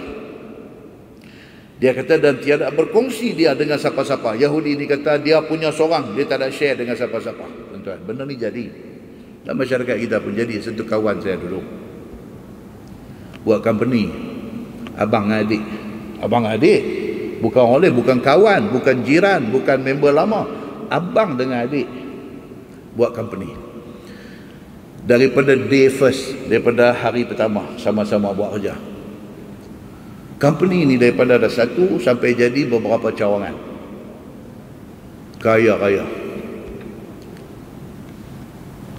Tapi adik ini dia pun jenis, nak kata dia tak erti, kata dia pun dia tak pernah ambil berat benda ni. Dia percaya abang dia. Selama-lama company duk jalan, maju, duit duk masuk dan sebagainya, dia dengan abang dia ni kira ada understanding. Bila nak pakai duit, pakai pi di pejabat, abang kat Kani hak duk jaga duit ni, aku nak pakai 5,000. Kani pun ambil bagi. Pasal apa? Ni pun bos juga, hak seorang tadi abang pun bos juga. Nak bagi apa? 5,000 ambil bagi. Ikat dia bagi 5,000. Ambil pergi cek ambil. Lu betul ya? Satu hari abang ni, anak dia mengaji di luar negeri. Balik mai ada degree dalam business management. Bila balik mai, dia kata ke anak dia kata, abang handle lah company ni, ayah nak rest lah. Ayah dah lama dah buat kerja. Anak degree dalam business management. So bila dia masuk, dia nak buat kerja, nak ikut buku dia mengaji lah. So cerita pakcik, adik ayah dia main nak pakai 5,000, nak pakai 10,000, tak boleh lah. Pakcik tak tahu cerita lagi. Satu hari pakcik nak ambil duit sikit, nak buat modal apakah, pergi dekat Khani Keuangan ni. Abang kata ni saya nak pakai ni. Khani kata, bos kena tanya abang, anak abang dia. Siapa nak kena tanya dia pula? Dia kata, dia pun aku bos juga. Siapa nak kena tanya dia pula? Lah ni dia kontrol semua, dan pejabat dia kontrol. Aku tak tahu, aku dah berapa lama dah dengan aku. Dan kami tak boleh bagi. Kena tanya anak, kena tanya. Dia tak maulah, dia pakcik. Dia pakcik budak ni, dia adik ayah budak ni. Takkan dia nak pergi jumpa budak ni, jatuhlah dia. Nampak tuan-tuan, dia tu jadi cerita. Company orang Melayu buat begitu. Pergi rumah abang dia. Dia kata, abang apa ni, saya nak pakai duit tadi.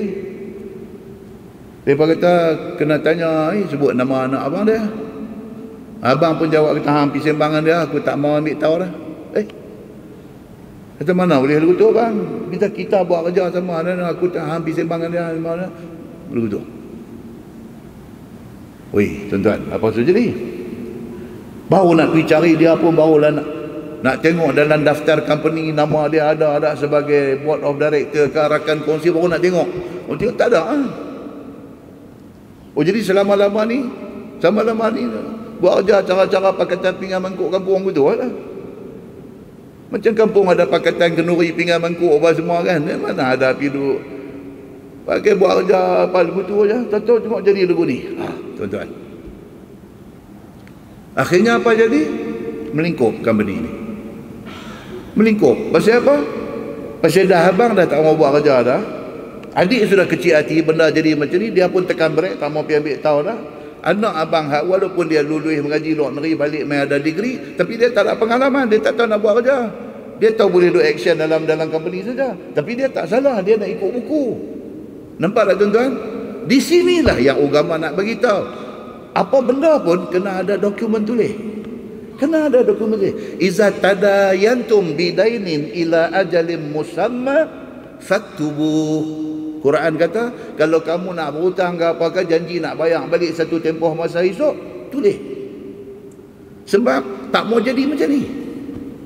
Benda ni sudah jadi.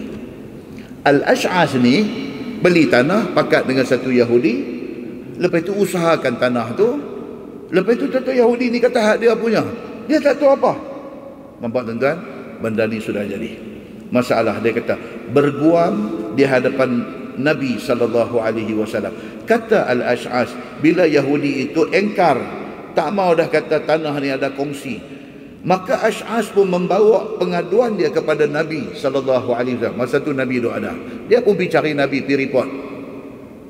Dia kata, ya Rasulullah, saya pakat dengan Yahudi ni beli tanah, kami buat kerja sama-sama. Tentu hari ini dia pergi kata hak dia seorang punya. Ni macam mana ni? Dia pergi mengadu dekat Nabi. Kenapa tuan-tuan mengadu dekat Nabi? Sebab Yahudi Madinah ni respect Nabi SAW. Maka dikatakan, kata Ash'as itu, faqaddamtuhu ila Nabi SAW. Maka aku bawa dan adukan benda ni kepada Nabi SAW. Dan hadirlah kami berdua berguam di hadapan Nabi SAW. Dia panggil Yahudi ni, jom pergi jumpa Nabi. Hang cerita kata hang tanah ni hang punya, aku tak ada sangkut pun, jom kita pergi jumpa Nabi. Iaitu Nabi SAW pun bersabda, faqala li Rasulullah SAW alaka bayyinah. Ini mahkamah. Bila pergi saja, dia bertanya, apa bukti yang hang kata tanah ni share, dua orang beli, dan sama-sama buat kerja. Hang ada bukti kah? Nabi sudah tanya soalan tu. Alaka bayyinah? Maka berkata kedua kami kepada Nabi SAW, yakni apabila ditanya akan aku, adakah bagi kamu Ash'as saksi atas dakwa kamu bahawa kamu berkongsi dengan Yahudi ini? Nabi kata, hang ada tak bukti, dokumen ataupun ada tak saksi yang boleh ditampilkan kata hampa share benda ni? Faqultu la. Maka jawab dia, Al-Ash'as jawab kepada Nabi, tak ada dia dah. Surat apa pun tak buat. Kemudian saksi pun tak ada lah. Yang ni kami dua ya, saya percaya kat dia. Dia kata, lagu tu. Bila didengar oleh Nabi SAW kata Ash'as itu, tiada baginya saksi atas dakwaannya itu, maka tidaklah Nabi SAW dapat hukum dengan dakwa sendirinya itu sahaja. Nabi kata, macam ni susah. Saya nak buat keputusan macam mana, kata hang ada share dalam tu, hang tak ada dokumen membuktikan, hang tak ada saksi yang boleh dibawa mai, kata hampa ni share beli tanah ni. Macam mana saya nak buat, macam mana? Nabi kata, kerana ada pada dakwa kamu itu lemah. Nabi kata, hang tak ada saksi dan bukti. Dakwaan hang kata hang ada share ni, dakwaan ni lemah. Dia kata. Dengan kerana itu berhadap Nabi SAW kepada Yahudi itu. Dah dia yang mendakwa ni tak boleh nak kemukakan bukti dan saksi, Nabi beralih kat Yahudi ni, Yahudi penipu ni. Kata Ash'as, faqala lil Yahudi ihlif. Nabi beralih dekat Yahudi ni, Nabi kata dekat dia, sumpahlah engkau dengan nama Allah. Nabi kata lah ni, dia kata hang tipu dia, tapi dia tak ada saksi, tak ada bukti. Hang kata hang seorang yang memiliki tanah ni, lah hang sumpah. Kata memang tanah ni hak hang punya, seorang saja. Hang bersumpah bahawasanya Ash'as itu bohong akan dakwanya, kata ada kongsi dengan tanah ni, dan tiada aku berkongsi dengan dia. Hang sumpah kata tanah ni hang punya seorang saja. Hang tak ada sanggup paut dengan Ash'as ni.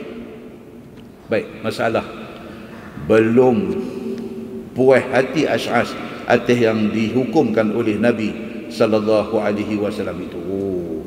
Ash'as dengar Nabi nak buat macam tu, tak puas hati ya. Dia kata apa?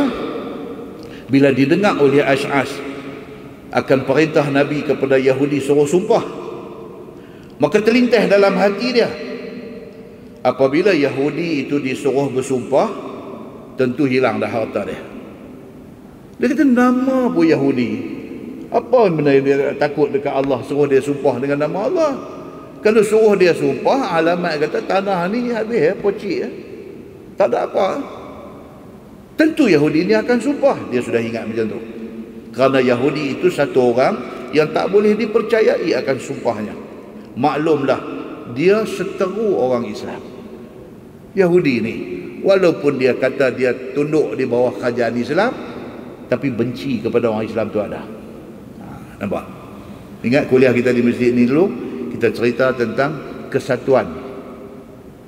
Kesatuan mereka ni, atas apa nama pun mereka satu, atas apa pun musuh mereka orang Islam. Benda itulah jadi sejak dulu-dulu lagi. Sungguh dia kata dia tunduk di bawah pemerintahan Nabi, tapi dalam hati ni duk berulat, dia meluat tengok orang Islam macam ni. Maka apabila telah dipandangnya akan lainnya musuh dirinya dan agamanya, Yahudi, bukan kata sahabat-sahabat Nabi ni orang Islam, Nabi itu pun mereka tak kenal. Mereka tak, kalau tanya betul-betul hati dia, dia tak mau, sebab dia Yahudi.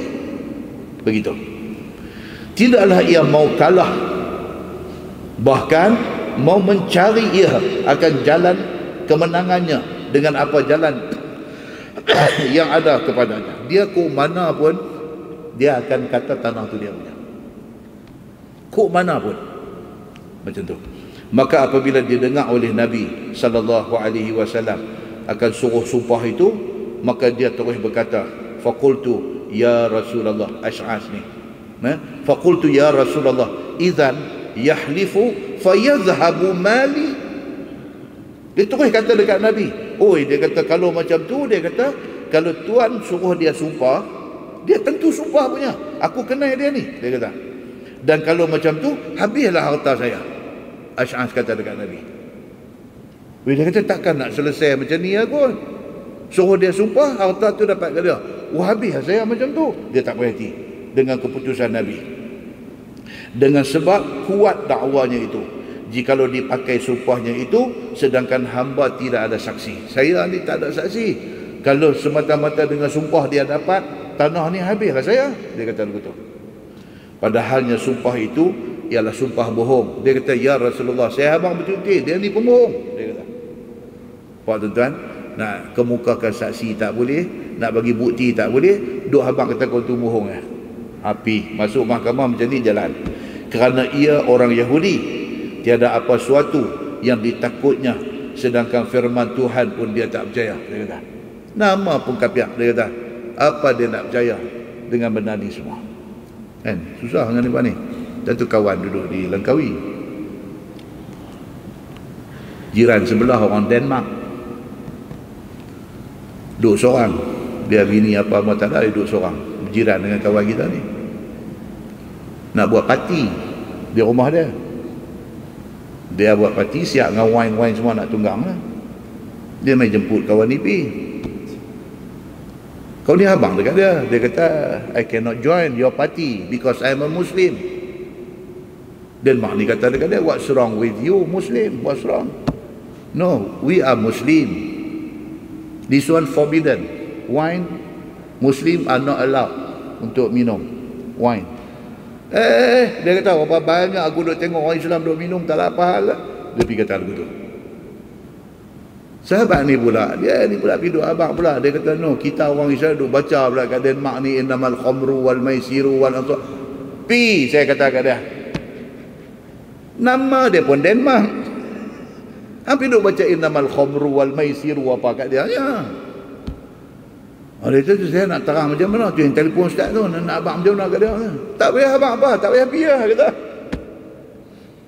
Tak lah, tapi susah ni dia. Lagi dia kata kita tak mau masyarakat dengan dia. Mampir pergi, kata masyarakat tak mau masyarakat. Takkan hang nak masyarakat dengan dia, dia ajak pergi minum. Hang kata tak apalah masyarakat, saya aku segelas ya, aku tak boleh. Takkan macam tu. Untuk kita ni, ya Allahu Akbar tuan-tuan, punya nak ambil hati orang ni sampai macam tu. Patut-patut saja dengan dia ni. Patut-patutnya pihak abang dekat dia, benda ni kami orang Islam tak boleh. Pasal apa? Pasal benda ni banyak keburukan daripada kebaikan. Pasal apa? Hang duk minum pun hang mabuk. Tengok apa hang duk buat bila hang mabuk. So tak ada ni semua tak boleh. Hang tanya orang yang akan fikiran waras semua tak boleh terima macam ni. Abang cakap cukup. Tak payah piduin namal khamru wal maisir. Tak payah. Muslimin dan muslimat yang dirahmati Allah sekalian. Yahudi ni bila Nabi suruh sumpah, dia katalah, Ash'as dikata dekat Nabi, ya Rasulullah, dia kata dia ni Quran pun dia tak percaya. Tuan suruh dia sumpah habis. Dia sumpah lagi, tanah saya dapat kat dia lah. Dia kata gitu. Maka apalah rasanya kepadanya akan sumpah itu? Maka jawab Nabi SAW, apa aku mau buat, demikian itulah hukum Allah. Nabi kata. Nak buat macam mana? Hang mai habaq kata tanah tu hang ada share dengan dia. Hang tak ada bukti. Dokumen apa pun tak ada. Saksi apa pun tak ada. Hang mai dakwa. Dalam Islam ni ad-da'wa wal bayinat. Siapa yang dakwa dia kena buat mai bukti. Dan hang tak boleh buat mai bukti. Lah ni dia tak dipertanggungjawabkan dengan bukti. Sebab hang yang dakwa dia tak dipertanggungjawabkan dengan bukti. Jadi dia ni cuma kata apa? Sumpah, kata sumpah betul ni hak dia punya. Itu cara dia. Nabi kata, silap-silap hang. Daripada awal dulu awak tak buat satu surat perjanjian. Dia tak berhati. Ash'as ni, dia tak berhati. Apabila seorang membawa dakwa ke hadapan hakim dengan tidak ada saksi dan tidak ada bukti di atas dakwaannya itu, maka hukumnya batal dakwaannya ke atas orang tadi. Itu cara Islam. Hang dakwa dia, hang tak ada bukti, habis hang dah kalah. Mahkamah cuma boleh suruh dia bersumpah ya, takat tu ya. Dengan bersumpah dia tu akan orang yang kena dakwa itu. Dia nak tangkis balik tuduhan yang kena kat dia, dia sumpah ya. Dia tak ada. Saya memang tanah ni saya punya. Dia tak ada kena-mengena. Habis. Macam tu penyelesaian kepada kes Ash'as ini. Masalah sumpah bohong itu menjadikan papa dunia akhirat. Ini nak dengar. Cakap bohong ni dia tak habis macam tu ya.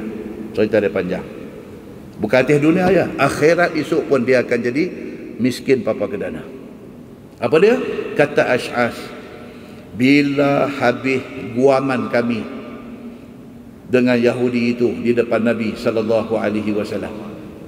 memberi faham Nabi kepada aku seperti yang tersebut dalam hadis tadi, seolah-olah katanya, janganlah kamu fikir wahai Ash'as akan kemudian daripada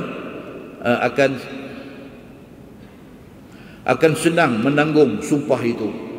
Nabi kata, Ash'as, hang jangan ingat kata dia ni sumpah, lepas tu benda tu senang-senang habis begitu ya. Dia dapat tanah dan dia ni live happily ever after. Jangan ingat begitu. Kan? Cerita orang putih. Dia nanti kata apa? And they live happily ever after.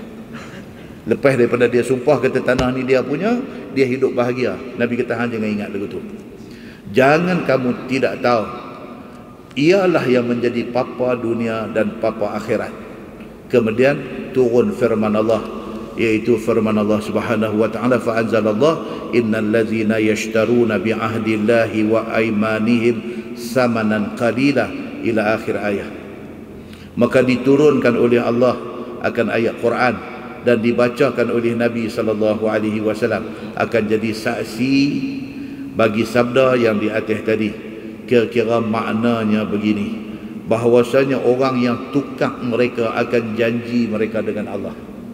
Okey, orang yang buat kerja macam ni dan menukarkan sumpahnya, maka hendaklah disempurnakan sebagai yang disumpahkan itu, kemudian bersumpah dengan bohong pula kerana mendapatkan harga ataupun untung yang sedikit daripada mata benda dunia, kerana nak dapat sedikit harta, kerana nak dapat sedikit wang, tanah, rumah, pangkat, martabat dan sebagainya, sehingga akhir ayat itu firman Allah, ulaika la khalaqa lahum fil akhirah. Bermula depa yang sumpah tipu tadi ni, tidak ada habuan syurga dan tidak ada habuan nikmat-nikmat dalam syurga bagi mereka itu di akhirat. Wala yukallimuhumullah wala yanzuru ilaihim yaumal qiyamah. Dan di hari akhirat esok, Tuhan tak mau bercakap dengan orang yang di atas dunia sumpah tipu ni. Tuhan tak mau bercakap dengan dia. Bahkan Tuhan murka kepada orang ini, dan Tuhan tidak pandang kepada mereka dengan pandang rahmat pada hari kiamat, bahkan pandang azab dan sengsara jua. Wala yuzakkihim walahum azabun alim. Dan tiada dibersihkan mereka daripada dosa, dan tiada dipuji akan mereka dengan puji yang elok. Tipu dalam bersumpah menyebabkan akhirat, satu, tak masuk syurga. Satu. Yang kedua, Allah tak mau tengok muka dia di hari akhirat esok. Yang ketiga, Allah Subhanahu wa taala tak mau bercakap dengan dia. Yang keempat, Allah Subhanahu wa taala tidak akan bersihkan dia daripada dosa. Macam tu dia nanti kena di hari akhirat esok. Dan bagi mereka itu azab yang sangat pedih atas barang yang diperbuat mereka itu di hari akhirat. Kata At-Tirmizi, itu hadis hasan lagi sahih, dan pada bab ini ada riwayat daripada Ibni Abi Aufah. Wallahu a'lam. Ya. 9-10 minit. Jadi tuan-tuan, macam tu sekali Allah Subhanahu wa taala bagi amaran keras kepada orang-orang yang sanggup sumpah tipu kerana nak dapat satu-satu benda. Macam ni punya amaran Tuhan bagi. InsyaAllah kuliah yang akan datang tuan-tuan, dia akan main tafsir ayat 92 surah Ali Imran. Dulu kita duduk mengaji Quran kampung, mengaji Quran dekat tok guru kampung. Orang tanya, hang baca tang mana dah? Kita kata, aku dah baca Lantanalu. Lantanalu.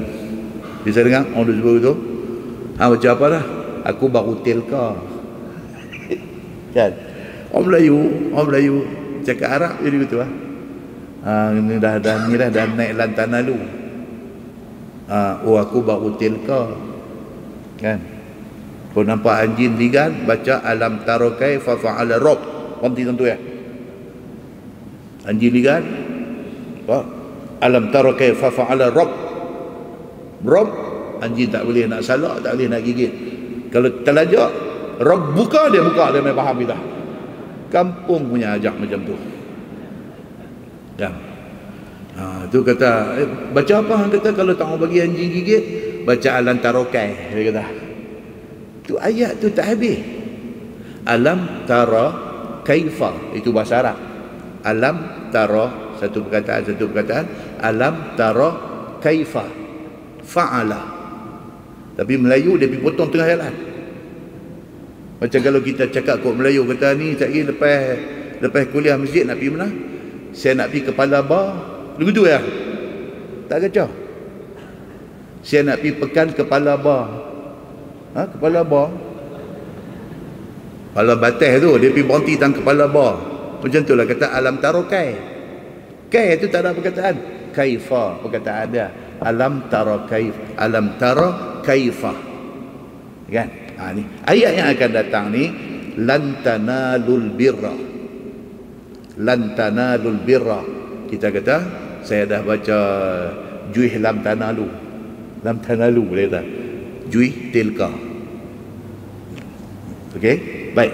Apa yang menarik dengan ayat akan datang ni? Lan tanalul birra hatta tunfiqu mimma tuhibbun ni. Apa menarik ayat ni? Ayat ni dia akan cerita dekat kita tentang di Madinah dia ada satu kebun kurma. Kebun kurma.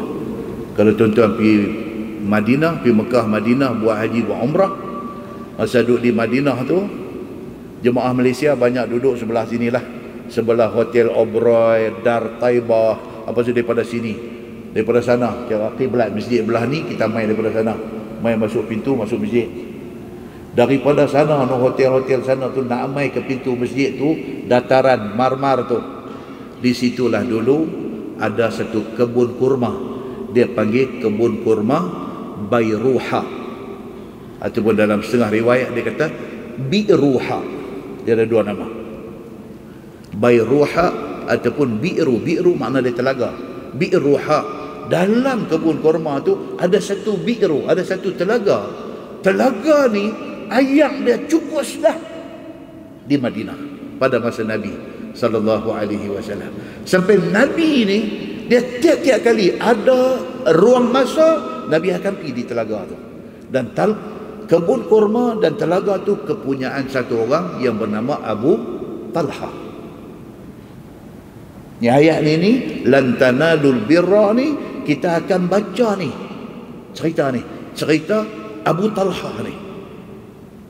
Kebun dia kita nanti beritahu esok dia ada berapa batang pokok kurma dalam kebun tu. Kawasan tu berapa batang pokok kurma. Bila turun ayat yang kita nak baca insya-Allah ni, lan tanalul birra hatta tunfiqu mimma tuhibbun. Tuhan kata tidak dianggap satu orang ni buat kebaikan sehinggalah apa hak dia paling sayang dia sanggup sedekah. Dia duk bagi hak benda-benda biasa ni, Quran kata itu tak dianggap sebagai kebaikan lagi. Apa yang hang paling sayang? Harta apa yang hang paling sayang? Hak tu hang sanggup bagi, hang betul-betul bagi. Ayat tu maksud dia macam tu. Bila turun ayat ni, Nabi baca ayat ni, lan tanalul birra hatta tunfiqu mimma tuhibbun. Tak dianggap kita buat baik sehinggalah apa hak kita paling sayang kita sanggup bagi.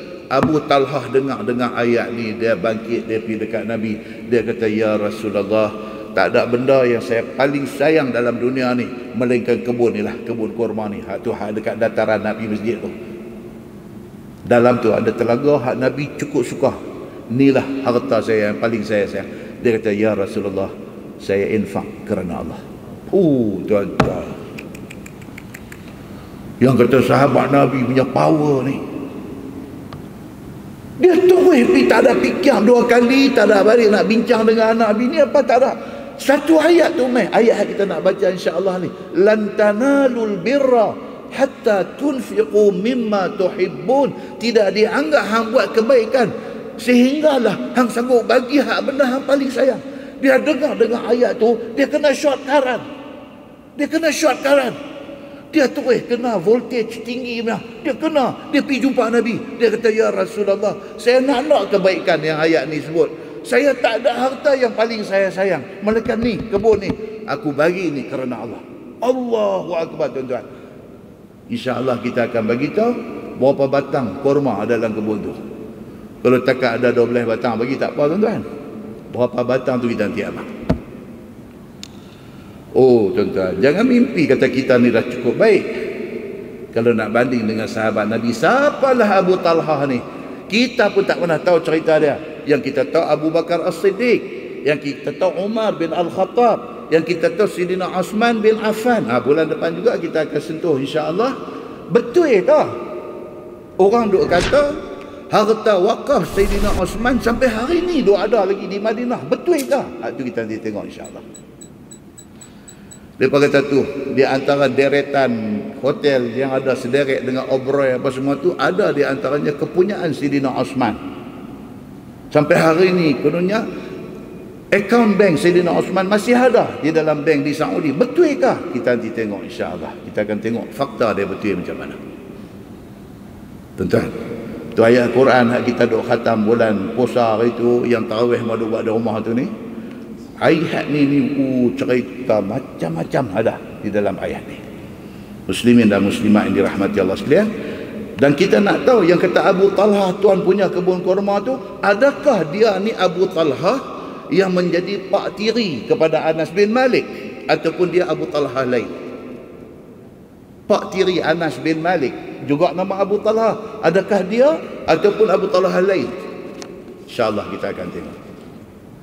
Muslimin dan muslimat yang dirahmati Allah sekalian, kita tangguh dengan tasbih kafarah dan suratul Asr. Subhanakallahumma wa bihamdika, asyhadu an la ilaha illa anta, astaghfiruka wa atubu ilaik. Bismillahirrahmanirrahim. Wal 'asr. Innal insana lafi khusr illa allazina amanu wa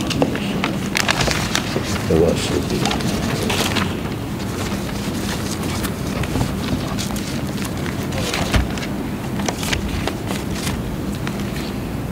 Bismillahirrahmanirrahim. Alhamdulillahi rabbil alamin, hamdan yuwafi ni'amahu wa yukafi'u mazidah. Ya Rabbana lakal hamdu kama yanbaghi li jalali wajhikal karim wa 'azimi sultanik. Radina billahi rabba wa bil islami dina wa bi Muhammadin nabiyyan wa rasulah. Allahumma iftah alaina futuhal 'arifin warzuqna fahman nabiyyin بجاه خاتم المرسلين. اللهم فقهنا في الدين وعلمنا التأويل واهدنا صراطك المستقيم. اللهم أرنا الحق حقا وارزقنا اتباعه وأرنا الباطل باطلا وارزقنا اجتنابه. اللهم اجعل جمعنا جمعا مرحوما وتفرقنا من بعده تفرقا معصوما. وصلى الله على محمد وعلى آله وصحبه وسلم والحمد لله رب العالمين. السلام عليكم.